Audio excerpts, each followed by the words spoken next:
Madam, எனக்காக ஒரு help பண்ண முடியுமா? சொல்லுப்பா, என்ன வேணும்? இந்த வண்டியை மட்டும் கொஞ்சம் தள்ள முடியுமா? என்னது, நான் தள்ளணுமா? இல்ல நீங்க நினைக்கிற மாதிரி ஃபுல்லா இல்ல, சும்மா லைட்டா மூவ் மட்டும் பண்ணா போதும். கொஞ்சம் எனக்காக பண்ணுங்களா ப்ளீஸ்? சரி.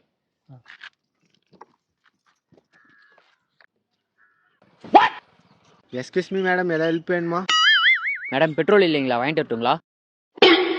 ஏய் கம்முனு இருங்கடா. மேடம் பெட்ரோல் தரல இல்ல, இந்த நான் தரேன்.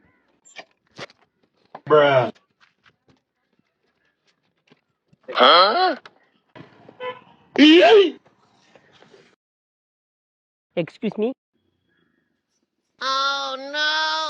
ரொம்ப நன்றி. Gay!